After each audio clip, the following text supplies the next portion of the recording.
가지고 말씀에 대한 태도가 하나님의 동역자를 만든다라는 제목으로 이런 걸 말씀 나누겠습니다. 여러분 2015년도에 킹스맨이라는 영화가 나왔습니다. 저는 영화를 좋아해서 주로 이렇게 그런 영화 좋아하거든요. 근데 그 영화를 봤을 때 유독 기억에 남는 대사가 하나 있었는데 여러분도 잘 아시는 대사일 겁니다. 매너가 사람을 만든다. 제가 이번에 설교 준비를 하면서 그래서 매너라는 단어를 사전을 한번 찾아봤어요. 찾아봤더니 두 가지 의미로 보통 쓰이더라고요. 하나는 그러니까 일상생활에서의 예의라는 의미가 있다라고 합니다. 그래서 많은 분들이 우리 매너 이러면 예의를 떠올리게 하는 것 같은데요.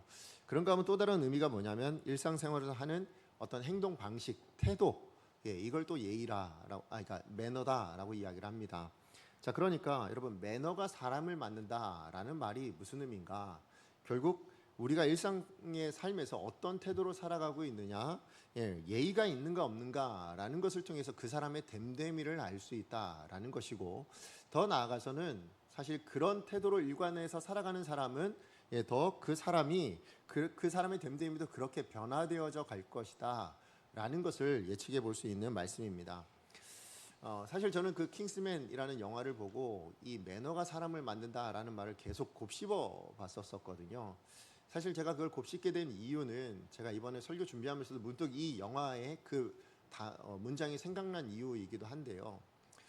사실 뭐냐면 제가 매너가 사람을 만드는 거라면 제가 하나님의 말씀이나 하나님에 대하여 내가 어떤 태도를 가지고 있느냐에 따라서 저의 신앙이, 그죠? 제가 하나님의 사람의 됨됨이가 어떠한가라는 것이 나타날 수 있고 드러날 수 있지 않겠는가라는 생각을 했기 때문에 그렇습니다. 제가 이번 주에 설교 준비를 하는데 이 말이 떠오르더라고요. 왜냐하면 오늘 본문의 내용이 그런 것을 보여주고 있기 때문에 그렇다라는 생각이 들었습니다. 무슨 얘기냐면 우리가 지난주에 살펴봤지만 베드로가 이제 자기가 가지고 있던 모든 편견을 하나님의 말씀에 의해서 깨지게 되고, 그래서 고넬료를 찾아가서 만나게 되어지는 그 위대한 역사, 그 역사가 일어났습니다. 이게 왜 위대한 역사냐? 사실 예수님께서 말씀하셨던 복음이 이스라엘을 넘어서 이제 땅끝을 향해서 나아가야 되는데, 바로 그 땅끝을 향해서 나아가는 데 있어서의 결정적인 그 역사, 사건이 일어난 것이 바로 오늘 본문의 베드로가 고넬료를 만난 일이기 때문에 그렇다라는 것이죠. 자, 그런데 이 일을 이루는데 가장 열심히 일하신 분이 누구라고 제가 말씀드렸어요? 하나님이셨다라고 말씀을 드렸는데, 그런데 그 열심으로 일하신 하나님이 홀로 일하지 않으시고 하나님 언제나 동역자를 찾으셔서 그 동역자와 함께 그 일들을 이루어 가신다라는 것입니다.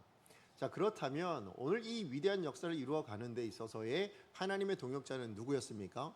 베드로와 고넬료였다라고 제가 말씀을 드렸고, 그래서 지난 2주간에 우리가 살펴봤죠. 그러면 어떻게 이 베드로와 고넬료는 어떤 특징, 어떤 삶의 태도가 있었길래, 어떤 모습이 있었길래 그들은 하나님이 쓰시는, 하나님이 택하신 동역자가 되었는가라는 것을 우리가 이제 살펴봤는데, 고넬료에게는 어떤 모습이 있었습니까? 경건함과 그의 신앙과 삶이 일치하는 사람이었다라고 말씀을 드렸고요. 그래서 무엇으로 나타날까요? 하나님에 대한 사랑이 이웃 사랑으로 드러날 수 있는 사람이었다라고 제가 말씀을 드렸습니다. 그런가 하면 베드로는 하나님의 말씀 앞에 자기를 굴복시킬 줄 알았던 사람, 그죠? 하나님의 말씀 앞에 자기를 설득당할 수 있었던 사람이었다. 그렇기 때문에 하나님의 능하신 손 안에서 겸손한 사람이었다 해서 제가 2주 동안 이걸 나눠서 여러분에게 말씀을 드렸던 기억이 있습니다. 그런데 이게 전부가 아니다라는 것입니다. 무슨 얘기냐면 여러분 사도행전 10장 전체를 여러분이 한번 읽어보시면 이 베드로와 고넬료에게 나타나는 공통적인 특징이 있어요. 자, 다시 얘기하면 여러분 이 위대한 복음의 역사를 이루어가는 하나님의 동역자가 되는 데 있어서의 공통적인 이 특징이 있었기 때문에 이 두 사람이 앞서 말씀드린 그런 사람들이 될 수 있었다라는 것입니다. 다시 얘기하면 앞서 말씀드렸던 경건과 삶이 일치하고, 그래서 하나님 사랑, 이웃 사랑으로 내보내고, 또 하나님의 앞에 굴복하고, 그래서 하나님의 능하신 손 안에서 겸손할 수 있었던 이 모든 일의 원동력이 어디 있냐? 바로 이 공통적인 특징 때문에 그렇다라는 것입니다. 자, 그렇다면 이 공통적인 특징이 뭘까? 베드로와 고넬료를 통해서 오늘 본문에 나타나는 이 두 사람에게 나타나는 공통적인 특징이 뭡니까? 저는 그것이 바로 하나님의 말씀에 대해서 듣는 마음을 가지고 있었다라는 것입니다. 다시 말해서 하나님의 말씀에 대한 그들의 태도가 하나님의 말씀, 그 말씀을 대하는 그들의 매너가 그들로 하나님의 동역자가 되도록 만들어 주었다라는 것입니다. 오늘 제가 말씀드렸듯이 여러분, 하나님께서 이 베드로와 고넬료라는 이 두 사람을 통해서 복음이 이스라엘을 넘어서 이제 땅끝을 향해 나아가는데 그 위대한 한 걸음을 떼도록 만들어 주셨습니다. 근데 하나님이 그 일을 어떻게 행하셨는가? 하나님 정말 부지런하게 일하셨는데 그 부지런하게 일하신 그 일의 방식이 무엇이었는가라는 것입니다. 여러분, 10장 말씀에서 우리가 하나님께서 뭐 하셨어요? 각각 찾아가셔서 말씀하시더라라는 거예요. 그죠? 천사를 통해서 말씀을 하시든 직접 말씀을 하시든 하나님은 언제나 말씀으로 찾아가셨다라는 것입니다. 그러니까 여러분, 하나님이 아무리 말씀을 그렇게 하셔도 만약에 베드로가 들을 마음이 없었다면, 그죠? 고넬료가 들을 마음이 없었다면 여러분, 이 위대한 역사는 일어나지 않았을 것입니다. 그러므로 여러분, 하나님은 성경 말씀 어디를 보셔도 마찬가지겠지만 하나님은 말씀을 통해서 일하십니다. 언제나 하나님께서는 그 누구에게든지 말씀으로 찾아가셔요. 말씀을 해주세요. 그리고 그 말씀을 듣는 사람, 그 사람을 동역자로 삼으셔서 하나님의 모든 역사가 이루어지고 있더라. 그게 바로 성경의 역사 아닙니까? 그죠? 우리 구약이든 신약이든 말씀을 듣는 사람들을 통해서 하나님은 하나님의 일들을 완성해 오셨다라는 것입니다. 근데 이게 성경에만 나타난 역사냐? 그러지 않습니다. 여러분, 지금에 있는 모든 이 복음의 역사, 어떻게 보면 이 모든 기독교의 역사는, 아니 이 세상의 역사는요, 하나님의 말씀 가운데 이루어지는 줄로 믿습니다. 하나님이 여전히 같은 방식으로 일하고 계신다라는 것이죠. 말씀을 통해서 찾아오시고요, 그 말씀을 듣는 사람들을 통해서 하나님의 역사를 만들어가고 계신다라는 것입니다. 그렇다면 하나님이 지금도 이 땅 가운데 이 시대를 위해서 하나님이 찾으시는 사람은 어떤 사람들일까? 어떤 사람들일까요? 하나님의 말씀을 들을 준비가 되어 있는 사람들이죠. 하나님의 말씀을 들을 줄 아는 사람들, 그 사람들을 하나님이 찾으시는 줄로 믿습니다. 그런 의미에서 오늘 본문에 나타난 베드로와 고넬료는 뭐예요? 하나님의 말씀을 들을 준비가 되어 있는 사람, 하나님의 말씀을 듣는 사람들이었다라는 것이 분명합니다. 자, 그렇다면 하나님의 말씀을 듣는다, 우리도 듣는다라고 생각하잖아요. 근데 그럼 베드로와 고넬료와 우리와의 다른 점은 무엇일까? 어떤 태도가, 아니 어떤 매너가 말씀 듣는 자의 매너여야 되고 말씀 듣는 자의 태도여야 되는가? 어떻게 이 두 사람은 어떤 태도를 가지고 있었길래 말씀 앞에 이렇게 하나님 앞에 동역자로 쓰임받고 하나님의 역사에 쓰임받는 현장에 머물 수 있고 그 삶에 그 하나님의 위대한 일들을 담아내는 인생이 될 수 있었는가? 우리는 그것을 좀 살펴보고 오늘 이 시대를 살아가는 저와 여러분, 여러분의 가정 안에도, 아니 여러분의 인생 안에도, 그죠? 이런 하나님의 역사가 담기면 얼마나 좋을까요? 하나님이 말씀하지 않으시는 건 아니잖아요. 오늘도 수많은 말씀들이 우리 가운데 들려주고 있습니다.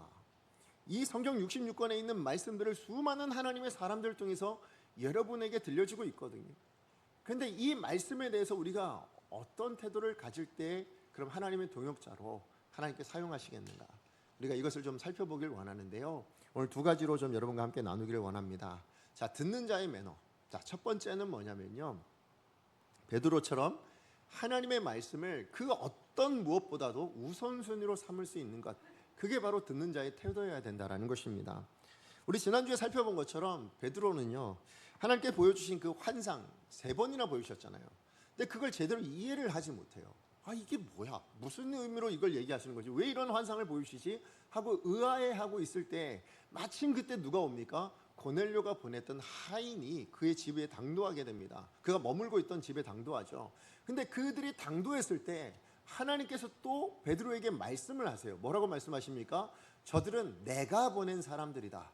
그러니까 너는 그들과 함께 가라 라고 명령을 하십니다. 이 명령 때문에 베드로가 뭐예요? 자기가 가지고 있었던 모든 편견들, 그가 가지고 있었던 모든 어떤 다른 생각들, 기준들을 다 내려놓습니다. 그리고 뭐합니까? 이방인이 보냈던 하인, 아니 그 하인들도 이방인이었을 텐데 그들과 함께 이방인의 집이었던 고넬료의 집으로 향해 갔고 만나게 되었다라는 것입니다. 자, 그러니까 여러분, 베드로에게 있어서는 뭡니까? 하나님의 말씀이야말로 자기가 가지고 있는 어떤 기준보다 자기가 가지고 있는 어떤 경험보다, 자기가 가지고 있는 그 어떤 무엇보다 가장 우선시하는 것, 심지어 뭡니까? 오랜 세월 지켜왔던 그 전통적인 관습적인 것보다 훨씬 더 중요했다라는 것을 보여주고 있습니다. 그렇기 때문에 베드로는, 유대인이라면 누구나 알죠. 이방인은 부정하다, 그래서 가까이 할 수 없다, 만나선 안 된다, 이 모든 것을 알면서도 불구하고 뭡니까? 그 모든 관습을 깨뜨리고 고넬료의 집에 들어가게 되었다라는 것입니다. 자, 그렇게 베드로가 고넬료의 집에 들어갔는데요, 여러분, 고넬료의 집에 고넬료 혼자 있었습니까?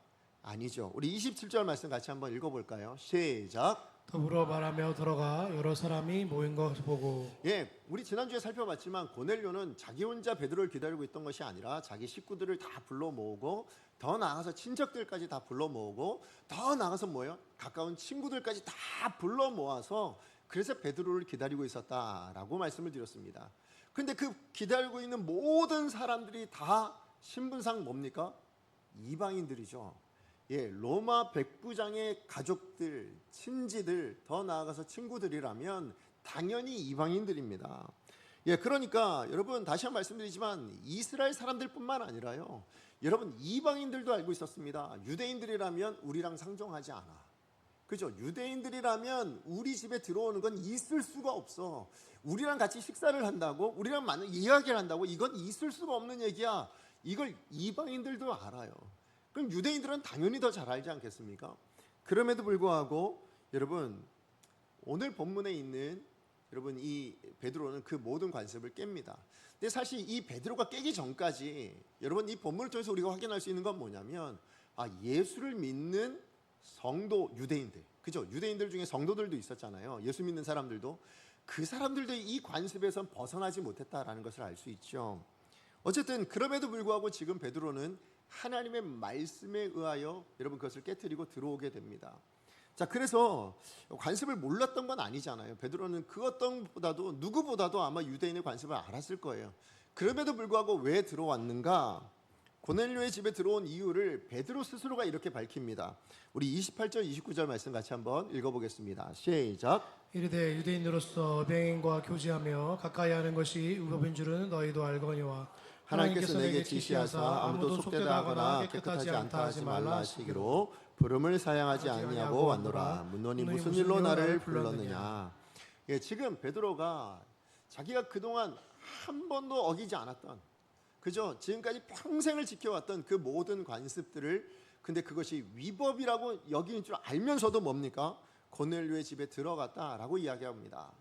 근데 그것이 위법인 줄 아는 건 유대인들뿐만 아니라 이방인들도 다 알고 있었다라는 거예요. 그런데 베드로가 그걸 어길 수 있었던 이유, 그것은 무엇입니까? 하나님이 지시하셨기 때문에, 다시 얘기하면 하나님이 말씀하셨기 때문이다라는 것이죠. 그러니까 베드로도 알고는 있었습니다. 뭡니까? 이 이방인들은 부정하다라는 사실을 몰랐던 게 아니에요. 압니다. 아는데 하나님이 말씀하신 거예요. 뭐라고요? 유대인들 너희를 깨끗하게 한 것처럼, 부정한 너희를 깨끗하게 한 것처럼 이방인들도 내가 깨끗하게 할 거라는 거예요. 깨끗하게 했다라는 거예요. 그리고 저들에게 가라라고 누가 말씀하셨어요? 하나님이 말씀하신 거잖아요. 그러니까 이런 말씀이 없었다면 베드로가 굳이 들어갈 이유 없겠죠. 굳이 이런 관습 위법될 일을 할 일이 없겠죠. 그러나 하나님이 말씀하셨기 때문에 뭡니까? 들어가게 되었다라는 것입니다. 예, 그리고 그들의 부르심에 사양하지 않았다라고 이야기를 하고 있습니다. 근데 여러분, 여기 부르심에 사양하지 않았다라는 이야기가 여러분 단순히 고넬료의 부름이라고 생각하면 안 되죠. 왜요? 오늘 있는 이 부름은 누구의 부름입니까? 고넬료를 통해서 하나님이 베드로를 부르신 거죠. 그죠? 하나님이 베드로를 이 가이사랴의 고넬료의 집으로 불러주신 거예요. 이 부르심을 사양하지 아니하였노라라고 이야기를 하고 있습니다. 근데 여러분, 이 하나님의 말씀을 사양하지 않았던 이 베드로의 태도는 단순히 그러면 말씀만 사양하지 않은 거냐? 그러지 않아요. 여러분, 이 말씀을 사양하지 않음으로 인하여 겪게 될 모든 것들을 다 사양하지 않았다라는 의미가 되어집니다. 무슨 얘기냐? 여러분, 베드로가 이방인의 집에 들어가면 무슨 일을 겪을까요? 그 상황에서는 뭐 큰 일이 없었을지 몰라요. 근데 여러분, 그리고 나서 자기 일상으로 돌아올 때, 유대인들에게 돌아갈 때 그 사실을 유대인들이 모를까요? 유대인들이 알게 되어지면 뭐라고 얘기할까요? 이방인과 교제한 부정한 사람으로 취급하겠죠. 뿐만 아니라 우리 오랜 조상들이 지금까지 지켜왔던 이 관습을 위법한 사람으로 욕하며 그를 비난했을 것입니다. 자, 그러니까 지금 내가 부름에 사양하지 않았다라고 이야기하는 이 사양하지 않은 것은 단순히 하나님의 말씀의 부름에 사양하지 않았다 정도가 아니라 뭐예요? 내가 이 일로 인하여 겪게 될 어떤 어려움이나 힘듦이나 그 모든 비난까지도 다 감수하고 그것을 사양하지 않았다, 이런 의미가 되어지는 것입니다. 자, 그러니까 베드로는요, 하나님의 말씀을 순종하는 일이라면 내가 어떤 대가를 치르더라도 뭐합니까? 그것을 지키겠습니다. 다른 이야기로 하면 내 안위보다도, 세상 사람들의 어떤 평판보다도, 아니면 세상의 어떤 기준들보다도, 아니 지금까지 살아왔던 내 삶의 어떤 삶의 태도보다도 가장 귀한 것은 하나님의 말씀입니다. 가장 우선순위로 세워줄 수 있는 것은 하나님의 말씀입니다 라는 것을 보여주고 있다라는 것이죠. 이런 하나님과 이 하나님의 말씀에 대한 이 베드로의 태도는 단순히 이번이 전부가 아니죠. 우리가 지난번 살펴봤던 사도행전 4장에 이미 이런 태도를 한번 보여줬었습니다. 여러분, 어떤 사건이 기록된지 기억하세요? 베드로가 복음을 전할 때에 그것을 못마땅하게 여겼던 그 사내들인 공회에 있는 대제사장과 수많은 사람들이 베드로를 사로잡아 오죠. 그와 함께 있던 요한까지 사로잡아 와서 협박을 합니다. 뭐라고 합니까? 예수의 이름으로는 도무지 말하지도 말고 가르치지도 마라, 그렇게 이야기를 합니다. 그때 베드로가 했던 유명한 말이 있죠. 우리 사도행전 4장 19절 말씀 같이 한번 읽어봅니다. 시작. 베드로와 요한이 대답하여 이르되 하나님 앞에서 너희가 말을 듣는 것이 하나님의 말씀을 듣는 것보다 옳은가 판단하라. 네, 만약에 베드로가 이런 기준을 가지고 있지 않았다면, 그래서 여러분 오늘 본문에 있는 이 고넬료의 집에 들어가는 것을 자기 평판을 더 위시하고 자기 안위를 더 중요하게 여겼다면 안 들어갔겠죠, 그죠? 그랬다면 여러분 이 베드로의 삶 안에는 여러분 하나님의 위대한 사도가 될 수 없었을 뿐만 아니라 하나님의 이 위대한 역사가 담겨 있지도 못했을 것입니다. 그러니까 하나님의 위대한 동역자가 될 수 없었던 것은 분명합니다. 그러니까 하나님의 말씀을 듣고자, 이 말씀에 순종하고자 이 말씀대로 행하는 것이 가장 우선순위였던 베드로였기 때문에 뭡니까? 자기가 어떤 욕을 먹든, 자기가 어떤 비난을 당하든, 자기가 무슨 일을 당하든, 심지어 뭡니까? 이 일로 죽임을 당하는 일이 있다 할지라도 저는 하나님의 말씀대로 삽니다. 이것에 대해서 그것을 하나님의 말씀을 듣는 사람이었기 때문에 뭡니까? 하나님의 위대한 사도가 될 수 있었고 그의 삶에 하나님의 이 역사가 담길 수 있었다라는 것입니다. 사실 복음의 역사는 어찌 보면 바로 이 말씀을 듣는 사람들의 역사죠. 이 말씀대로 말씀을 가장 자기 어떤 안위보다, 자기 생명보다 더 귀하게 여길 수 있었던 사람들의 그 피와 땀이 있었기 때문에 오늘 이 시대에 우리가 복음을 듣고 이 시간에 신앙생활을 하며 지금 이 자리에 있게 되어진 줄로 믿습니다. 그러므로 오늘날도 앞으로도 하나님께서 찾으시는 사람들은 어떤 사람일까 생각해 보면 바로 베드로처럼 하나님의 말씀을 가장 우선순위로 여기고 그 말씀 앞에 자기 모든 것을 내걸어 줄 수 있는 사람, 그 사람을 하나님이 찾지 않을까. 이런 매너, 이런 태도를 가진 사람들을 하나님이 찾고 계신 줄로 믿습니다. 여러분, 그러므로 오늘 이 시간에 있는 우리 강성의 모든 성도님들은 여러분의 일상을 살아가는 동안에 이 하나님의 말씀에 대해서 베드로와 같은 태도로, 여러분 그 어떤 것보다 이 말씀을 가장 우선순위로 여길 수 있는 저와 여러분 되어지기를 간절히 소망합니다. 우리는 정말 많은 말씀의 홍수 가운데 산다라고 이야기합니다. 방송을 틀면 조금 인터넷만 열면 하나님의 말씀을 들을 기회는 얼마든지 많습니다. 근데 왜 우리가 이 말씀 앞에 이 말씀의 능력을 누리지 못하고 살아가는가? 이유는 분명합니다. 베드로처럼 이 하나님의 말씀을 정말 내 삶에 가장 무엇보다 귀합니다, 우선순위입니다 라는 태도가 없었기 때문이지 않을까. 한번 돌아볼 수 있는 이 시간 저와 여러분 되어지기를 소망합니다. 자, 그런가 하면 듣는 자의 매너, 듣는 자의 태도 두 번째는 뭐냐면요, 고넬료처럼 하나님의 말씀을 하나님과 동일시 여기시는 겁니다. 동등하게 여기는 겁니다. 여러분, 하나님의 말씀을 듣고 순종하여서 이제 고넬료의 집에 찾아간 이 베드로가 그 집으로 이제 들어가게 됩니다. 들어가면서 고넬료에게 묻죠. 무슨 일로 나를 불렀느냐라고 이야기를 합니다. 이때 고넬료가 답변해 준 것이 30절에 33절입니다. 우리 같이 한번 읽어보겠습니다. 시작. 고넬료가 이르되 내가 나흘 전 이맘때까지 내 집에서 제 구시 기도를 하는데 갑자기 한 사람이 빛난 옷을 입고 내 앞에 서서 말하되 고넬료야 내 하나님이 내 기도를 들으시고 내 구제를 기억하셨나니 사람을 요바에 보내어 베드로로 하는 시몬을 청하라. 그가 바닷가 무두장이 시몬의 집에 유숙하느니라 하시기로 내가 곧 당신에게 사람을 보내었는데 오셨으니 잘하였나이다. 이제 우리는 주께서 당신에게 명하신 모든 것을 듣고자 하여 다 하나님 앞에 있나이다. 예, 고넬료의 답변이 뭡니까? 제가 기도하는 중에 하나님께 천사를 보내주셨어요. 그래서 지금 무두장이 시몬의 집에 있는 베드로 당신을 초청하라 라고 말씀하셔서 그래서 당신을 초청했습니다 라고 이야기를 합니다. 근데 고넬료가 사람을 보내서 베드로를 초청한 이유는 단순히 베드로를 만나기 위해서입니까? 아니죠. 베드로에게 하나님께서 말씀하신 것을 듣고자 함이었습니다. 자, 그렇다면 하나님께서 베드로에게 명령하신 말씀이 뭘까요? 하나님께서 베드로에게 명령하신 말씀이 뭡니까?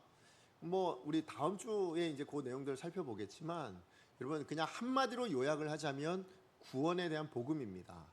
그죠? 예수 그리스도의 그 십자가로 말미암은 그 생명의 복음, 그 복음을 명령하셨죠. 베드로에게 그 복음 전하라고요. 예, 그래서 그 복음의 말씀을 전하는 것이 베드로의 이야기였습니다. 자, 그런데 지금 이 고넬료는요, 그 베드로가 전해줄 그 복음이라는 내용이, 그 말씀이 단지 그냥 한번 듣기에 좋은 이야기로 여기지 않았다라는 것입니다. 그래, 좋은 이야기니까 우리 같이 한번 들어봅시다. 이 정도로 여기지 않았다라는 것입니다. 여러분, 고넬료가 혼자 있지 않았다고 말씀드렸잖아요. 예, 그의 가족들, 친구들, 친지들 다 불러 모았습니다. 그런데 그 불러 모아서 여러분 듣고자 하는 그 이야기는 단순히 그냥 한번 들어서 좋을 이야기, 예, 우리 모두가 한번 들으면 좋을 강연과 같은 그런 걸로 듣지 않았어요. 여러분, 오늘 베드로에게 고넬료가 한 말이 무엇입니까? 주께서 당신에게 명하신 모든 것입니다. 이것은 다시 얘기하면 고넬료가요, 이 복음이라는 것을 뭐라고 들었다고요? 하나님의 말씀에 한번 들을 것 정도가 아니라 명령으로 들었다라는 거예요. 명령.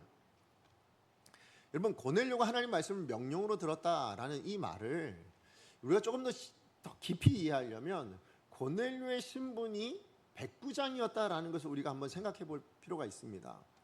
여러분, 과거에도 그랬지만 저 때도 그랬던 것 같아요. 여러분, 군대 하면 여러분 주로 뭐예요? 딱 한마디가 떠오르잖아요. 상명하복. 그죠? 명령하면 무조건 해야 되는.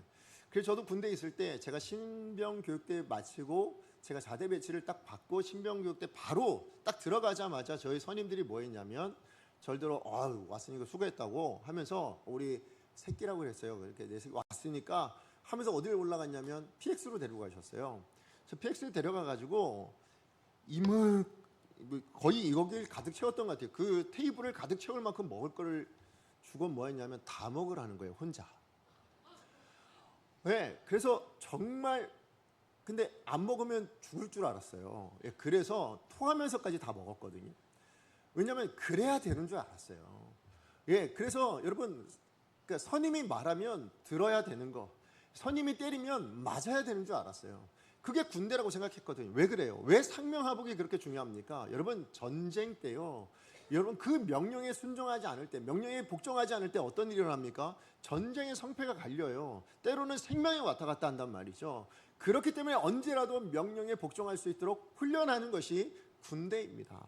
근데 요즘도 그렇다면, 아니 요즘은 그러진 않지만 여러분 저 때도 그랬다면 여러분 조선시대, 아니 더 나아가서 로마 시대는 어땠을까요?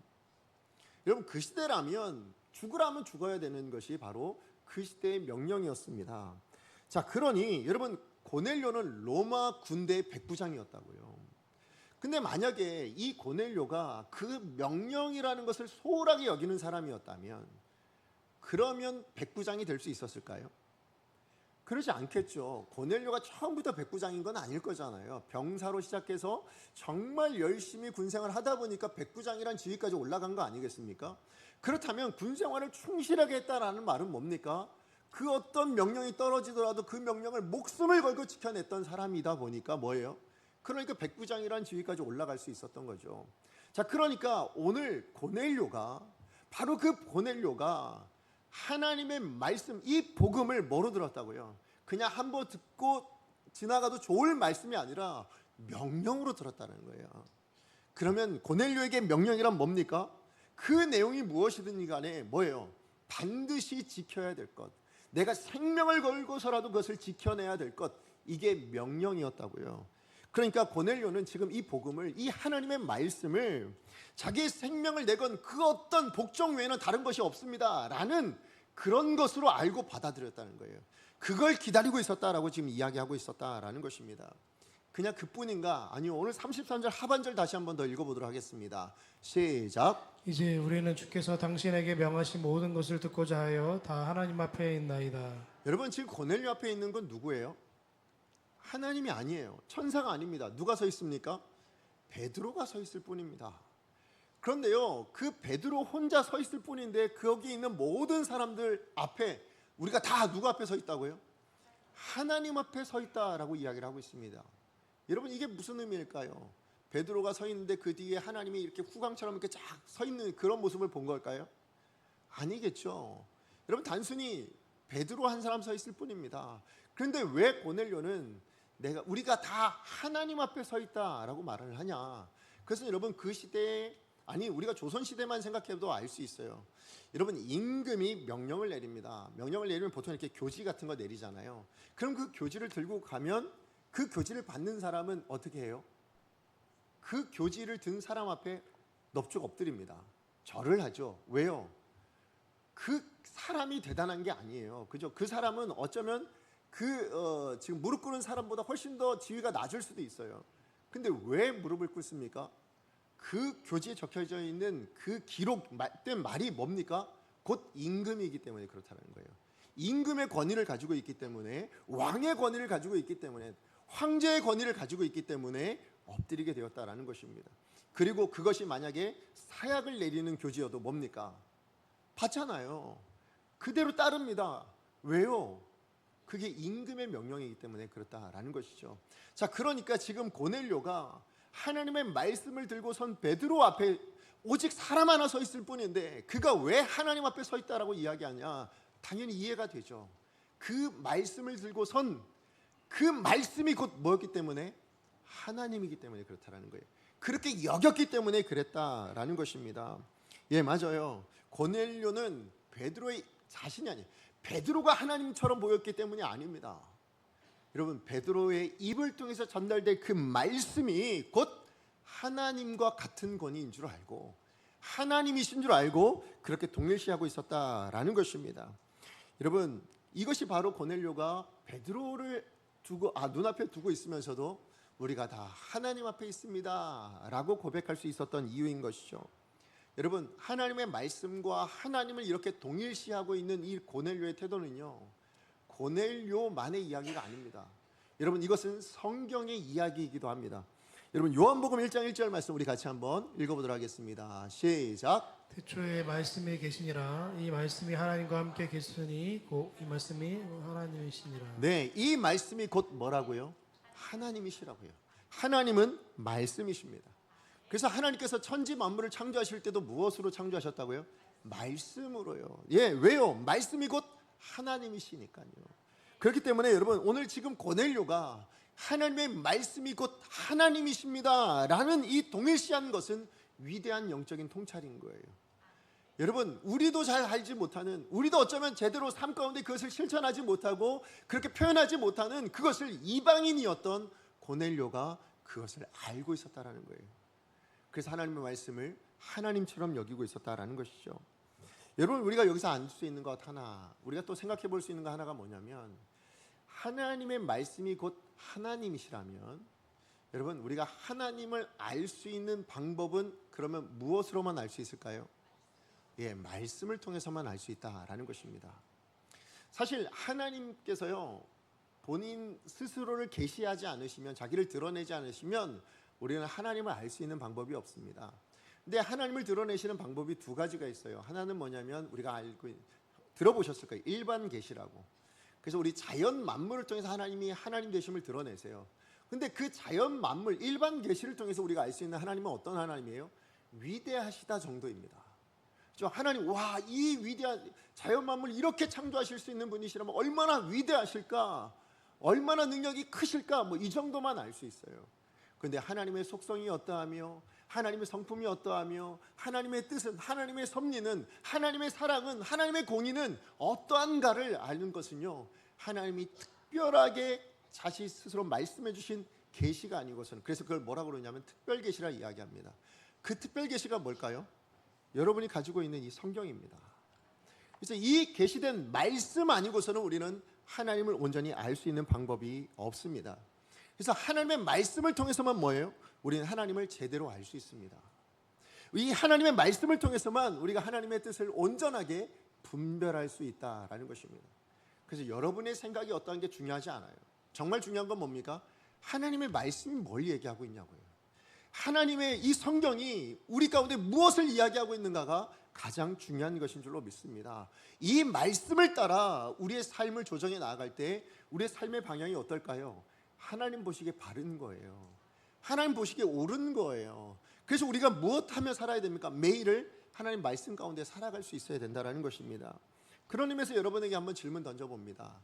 여러분, 우리가 신앙생활을 해오는 동안에 얼마나 많이 들으셨을지 모르겠지만 다시 한번 여쭤봐요. 여러분, 신앙생활 해오시는 동안에 성경 전체를 한번 완독해 보신 적 있으십니까?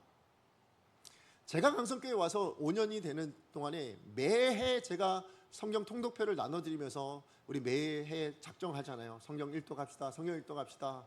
아마 그 이전에도 여러분 우리 강성교회에 있는 동안, 아니 여러분이 어느 곳에서든 여러분 신앙생활을 했다면 이 이야기를 들어보셨을 거예요. 과연 성경 1독 하셨습니까? 한 번이라도 완독을 해보신 적이 있으십니까? 만약에 그렇지 않다면 여러분 하루하루를 매일매일 살아가시는데요, 여러분 이 하루를 시작하실 때 말씀 한 구절이라도 그 말씀을 읽고 묵상하시면서 그렇게 여러분 하루를 살아내십니까? 만약에 여러분 말씀 한 번도 일독한 적이 없고 신앙생활하는 동안에 여러분 내가 신앙생활을 한다 하면서 매일 아침 한 구절도 묵상하지 않고 한 구절도 읽어보지 않고 여러분이 하루를 시작하신다면 여러분 과연 뭘 믿고 계시는 겁니까? 여러분 과연 무엇을 믿고 계시는 거예요? 누굴 믿고 계시는 겁니까? 여러분 정말로 우리가 기억하셔야 될 거, 여러분 우리가 일상을 살아가는데 여러분 이 말씀이란 렌즈를 통해서만 우리가 하나님을 바로 볼 수 있다고요. 그리고 이 말씀이란 렌즈를 통해서만 우리 자신이 어떤 존재인지를 제대로 볼 수가 있다고요. 그렇다면 이 말씀이란 렌즈를 통해서 또 뭘 봐야 돼요? 우리가 만날 이웃과 세상을 바라볼 수 있어야 되지 않을까요? 예, 그러려면 여러분 말씀을 읽으셔야죠. 여러분 말씀 묵상하셔야죠. 그리고 하루를 시작하셔야죠. 그래야 우리가 온전한 삶, 바른 삶을 살아갈 수 있지 않겠습니까? 여러분 정말 우리 이 말씀이란 렌즈를 가지고 매일을 살아가시길 소망합니다. 여러분 여러분이 가지고 있는 세상 그 어떤 것들, 여러분 추구하고 있는 그 무엇들 필요합니다. 불필요하지 않아요. 예수님도 아세요. 근데 그게 전부가 아니라고요. 그래서 예수님도 하신 말씀 마태복음 4장 4절 같이 한번 읽어보도록 하겠습니다. 시작.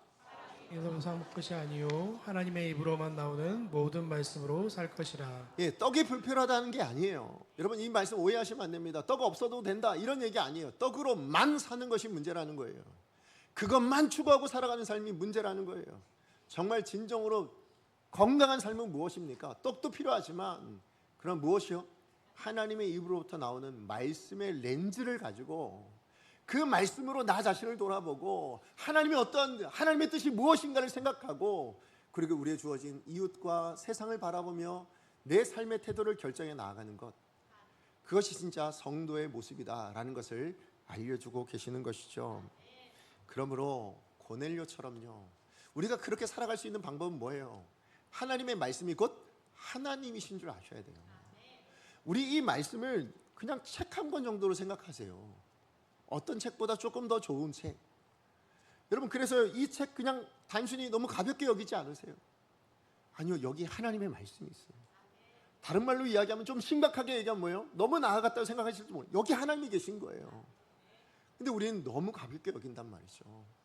그런 의미에서 여러분 하나님의 말씀을 하나님처럼 대할 때 이 말씀을 우리가 어떻게 가볍게 여기겠습니까?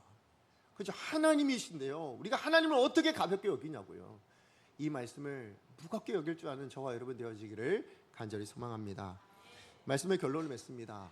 매너가 사람을 만든다. 이건 세상이 주는 메시지라면 저는 성경이 주는 메시지 이건 거예요. 뭐예요? 하나님의 말씀에 대한 나의 태도, 하나님의 말씀에 대한 매너가 하나님의 동역자를 만듭니다. 하나님의 사람됨을 만들어낸다라는 것이죠. 그렇기 때문에 오늘 말씀 우리가 생각하면서 베드로처럼 어떻게 해야 된다고요? 하나님의 말씀을 그 어떤 것보다, 내 삶의 어떤 기준, 생각, 그 어떤 것보다요 가장 우선순위로 여기시기를 소망합니다. 그 말씀 앞에 여러분은 내려놓으실 수 있어야 돼요. 하나님의 말씀 앞에 여러분의 생각이면 무엇이든 다 내려놓으실 수 있고 바꾸실 수 있어야 된다고요. 그런가 하면 고넬료처럼 어떻게 하셔야 된다고요? 하나님의 말씀이 곧 하나님이신 줄 알고 이 말씀을 가벼이 여기지 말고 여러분의 삶 안에 무겁게 여기셨으면 좋겠습니다. 그래서 이 말씀이란 렌즈를 통해서 여러분 자신을 보십시오. 이 말씀이란 렌즈를 통해서 우리 세상을 좀 보자고요. 여러분이 당면한 어떤 문제들도요, 여러분 말씀이란 렌즈를 통해서 좀 보십시오. 그래야 할 때 이 말씀대로 살아내는 여러분을 통해서 여러분 하나님의 역사가 여러분의 삶 안에 이 말씀 가운데 담겨놓은 수많은 약속들이 있거든요. 이 약속들이 여러분의 삶 안에 담겨지는 복된 인생이 되어질 줄로 믿습니다. 우리 시간 말씀 기억하며 함께 찬양했으면 좋겠습니다. 오늘 우리가 함께 부를 찬양은요, 내 삶에 들어온 주님의 말씀이라는 찬양입니다. 오늘 주신 말씀 생각하면서 우리 결단하는 마음으로 함께 가사 생각하며 찬양합니다.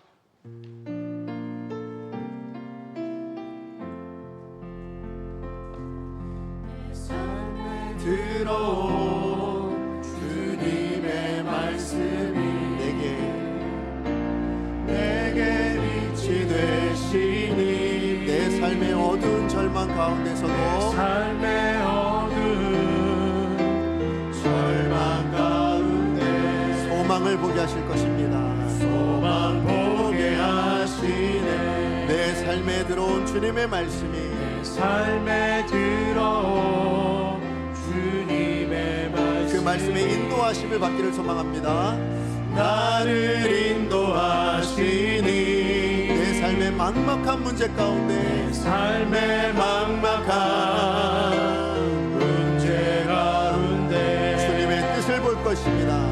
주 뜻 보게 하시네. 고백합니다. 말씀이 내게 역사하기를 말씀이 내게 살아있기를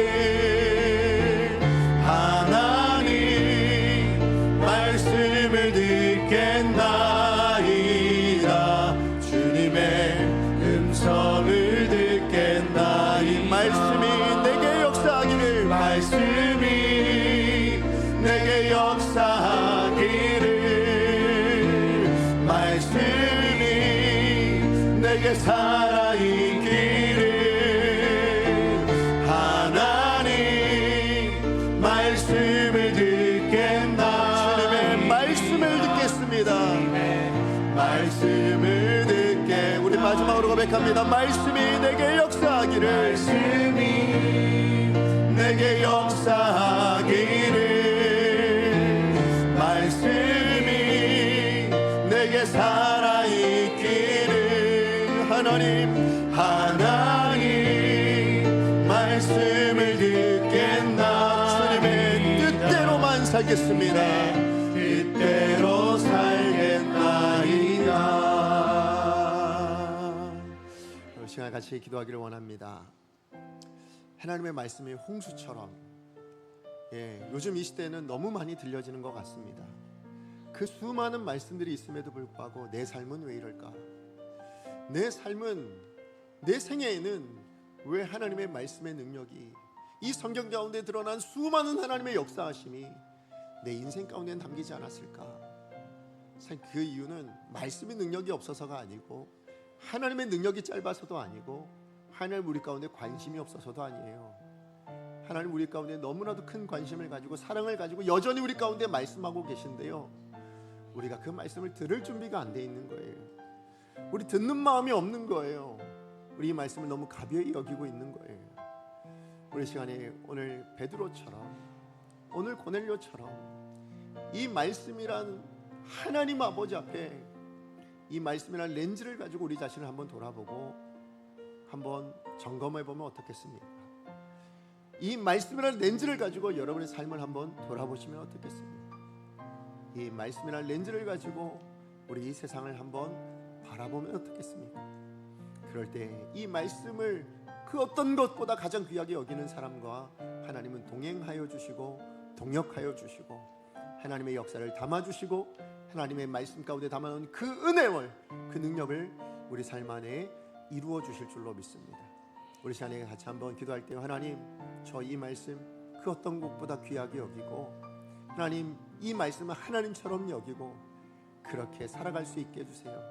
그래서 이 말씀대로 살아냄으로 말미암아 하나님의 동역자, 하나님의 일꾼, 하나님의 사람으로 그렇게 살아내고 내 가정에, 내 삶에 하나님의 은혜 담기를 원합니다. 주여 은혜를 주옵소서. 한번 주간 하나님 앞에 기도합니다. 주여 은혜를 주옵소서. 사랑하는 하나님 감사합니다. 오늘 주신 말씀 감사합니다.